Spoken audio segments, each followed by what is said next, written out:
Capítol 1. Pedro. Agost de 1940. El desperta la sensació d'ofec.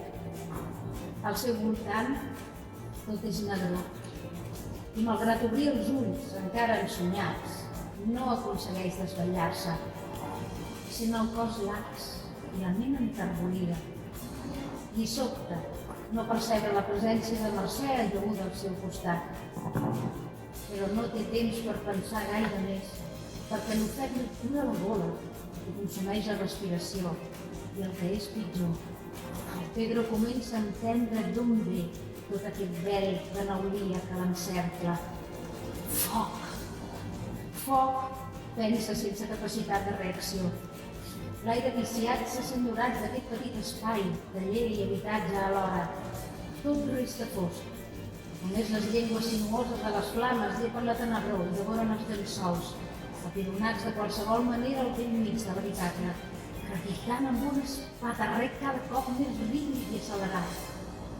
S'aixeca del jaç, nu com va, i avança cap a les pintures la seva creació. A la tercera passa es desploma, sentint l'asfíxia com la mana golosa de la mort. La porta! Decideix entre les boires del pensament. He d'arribar a la porta!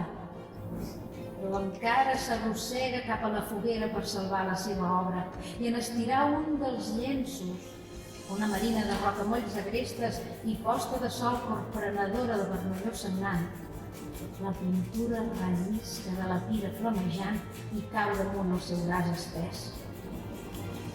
El moviment instintiu per desempallegar-se'n ho agreuja tot arrossant-li la mà. El dolor és intens, punyent, lacerant. La terra estant oeix el batibull de l'exterior, sent veus, sent cops, sent crits, corredisses laments, fins que deixa de sentir. Per començar, farem una mica de pinzellades tècniques. Són 38 capítols, són molt curts. Amb això s'ha aconseguit ser una lectura molt ràpida. Cadascun d'ells està localitzat en un personatge diferent. Es van repetir els personatges, no hi ha fet un personatge. El temps cronològic comença a l'agost de 1940, com acabem d'escoltar, però finalitza al novembre de 1974, és a dir, té un arc temporal de 34 anys. És un arc molt gran, abasta molt de temps. Els salts són irregulars, alguns venen gairebé seguits, gairebé passant al mateix mes, o cada mes hi ha salts de passar anys. Una de les coses que sorprèn, no perquè ha sigut molt bé, és que es nota que han fet una gran feina de documentació.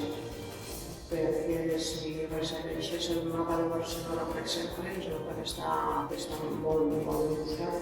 I una de les coses que em va sobtar és que fa al·lusió a la situació del Borbí de Cádiz de 1900, i que ostres, que arriba fins a aquest punt, una situació bestial que va arribar fins a Portugal, doncs explica'ns una mica això. I un cop passades les qüestions més tècniques, si anem al tema els temes que tracta la novel·la, són molts i molt intensos. I s'acabava de llegir la contraportada del llibre, i aquí hi ha una qüestió bastant important de tot el tema. I jo quan vaig llegir la contraportada i començar a llegir el llibre, vaig pensar en realitat el tema no és nou, és un tema que ja s'ha treballat bastant. El que passa és que clar que depèn de com ho treballis i com ho tractis, i aquí és on està la gran qüestió. El tema de la recerca de la identitat, dels orígens. Ja deia Raimon que qui perd els orígens per la identitat. En el cas de Josep, que és el protagonista del llibre, perquè a més hi ha un altre protagonista molt present, però bueno, el protagonista del llibre és el Josep, i en realitat no és que els hagi perdut, és que no els ha tingut mai, no els ha conegut mai. Capítol 21. Josep. Maig del 64. En la tarda i a nit, Josep sent una flamarada de desig que sembla esclatar-li per dins amb una escalfor incontrolable. Va ser el primer cop que van fer un amor sense presses. Rumina per saber la recitació que se li desperta el primer cop que no hi ha manera d'amagar de res ni de ningú. Aquesta dona m'encén com mai no m'havia passat. Reconeix i respira la bonia del seu cabell.